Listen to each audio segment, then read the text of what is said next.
Question number 6, Phil Twyford. Mr Speaker, my question is for the Minister of Housing. Why did he tell the House that even if the Auckland plan took effect in September, new subdivisions would not be available until 2016-17, when the advice he tabled from Roger Blakely of Auckland Council shows that if the unitary plan takes effect in September, new land would be available 2 years earlier? Honourable Dr Nick Smith. Mr Speaker, let me quote my exact words as recorded in Hansard last Tuesday.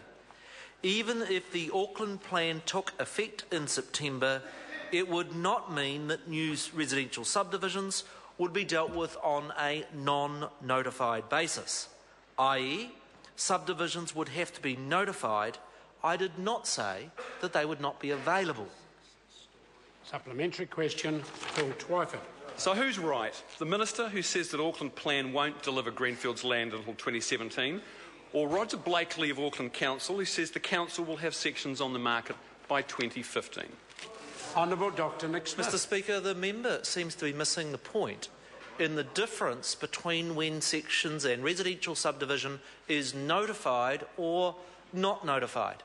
Now, if the plan takes effect in September, as the Auckland Council suggests, it would enable some new subdivisions to come on stream. But they would need to be notified. That means a process of taking submissions.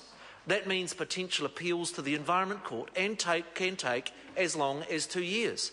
The point I was making, and I'll make to the member again, is that we need to get a point in Auckland where new land is available on a non-notified basis, because I think, as we all realise, that is what is required to free up land supply and deal with the sort of issues that have been the focus of the latest report from the IMF. Supplementary question. Supplementary. Phil Twyford. If he doesn't want the metropolitan urban limits and he doesn't want the new unitary plan's rural-urban boundary, precisely where is the boundary he is proposing? Honourable Dr Nick Smith. Mr Speaker, I have made plain that the metropolitan urban limit that currently exists within the Auckland plan is a major barrier to housing affordability. That point has been made by the IMF and concern about interest rates going up for ordinary New Zealand family and businesses. I noted earlier questions from members of the opposition who are concerned about the balance of payments. Well, why don't they support this government in its attempts to free up land rather than defending a metropolitan urban limit that has failed in Auckland? Point of order, Phil Twyford. Mr Speaker, I asked where the member's proposed boundary is for Auckland. He hasn't answered the question and he's been talking for quite a long time. I invite the member to have a look at the transcript at the end of the day and see that the Minister made a very genuine attempt to address the question. Mr Speaker, he did not address the question of where his boundary is. He did address the question. The member has further supplementaries if he wants to use them. Supplementary. What is he saying? That he wants no rural-urban boundary, which will mean uncontrolled sprawl from Pukekohe to Warkworth? And why won't he come clean with Aucklanders and put up or shut up? Honourable Dr Nick Smith.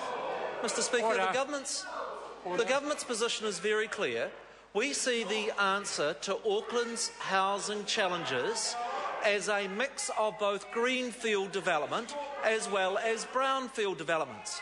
Now, I'm going to be meeting next Monday with the Mayor and Deputy Mayor of Auckland as this government constructively works to deal with the housing affordability challenges in Auckland, because we, like members opposite, are concerned about housing being more affordable for New Zealand families. Supplementary question, Phil Twyford. How can he ask the Auckland Council to meet the government's demands when those demands are completely undefined and he has steadfastly refused to tell the people of Auckland where he wants the rural-urban boundary to be? Honourable Dr Nick Smith. Mr Speaker, the government has made plain that we see having only 2,000 sections currently available in Auckland is not enough. This government has made plain that in the Auckland's own plans about the number of... point of order, Mr Speaker. Point of order.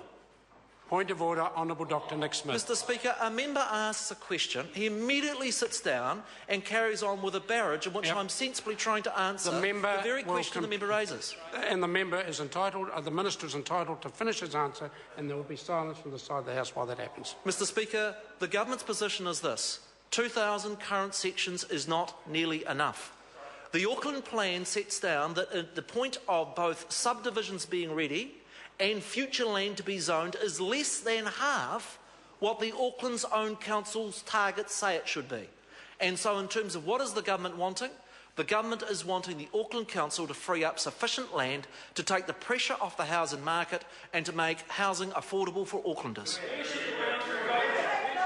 Point of order, Honourable Trevor Mallard. Mr Speaker, I didn't take this point of order because I was scared of being thrown out. But, Mr Speaker, I invite you to reconsider the ruling that you just made, and that is that the government can interject, but the opposition can't. No, that's exactly what you said. That's not my ruling at all.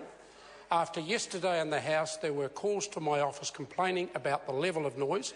There has been interjections, particularly from the back of the House there, throughout the Honourable Dr Nick Smith's attempt to answer that question.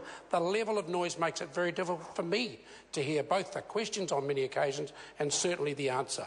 I'm asking all members to respect this House so that we can have an intelligent question time where we can listen to the questions and the answers. Point of order, Honourable Trevor Mallard. Mr Speaker, if that's what you meant, then that could have been what you should have said. You said members on the left... The member is now relitigating my answer. The noise at that stage was coming from this side of the House. I meant what I said. Dr Russell Norman, point of order. Thank you, Mr Speaker. Mr Speaker, I agree with you, it has become very noisy, and I would argue the key problem is that the decision or the ruling of Speaker Smith that a straight question gets a straight answer, that ruling is no longer being upheld under your new speakership, and that is creating disorder. Order. That is now questioning the competence and the bias of the Speaker. That is very serious. I'm attempting to elicit sensible answers for members, but on many occasions members are wanting the answer designed to their satisfaction. That's not what question time is.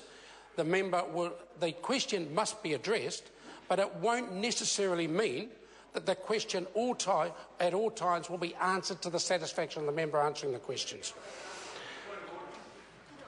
Honourable Trevor Mallard, point of order. Mr Speaker, I want to make it to agree with what Dr Norman said, but to make it clear that no one, and I don't think Dr Norman attributed bias to you, sir. What he indicated was that there's a different set of rulings, and they are quite different. Well, I accept there's certainly different styles, and from the moment you had a different speaker, you'll have a different style. We're moving now to question number 7. Alfred Naru. Thank you, Mr Speaker. To the Minister for Social Development, how will the Social Security, Benefit Categories and Work Focus Amendment Bill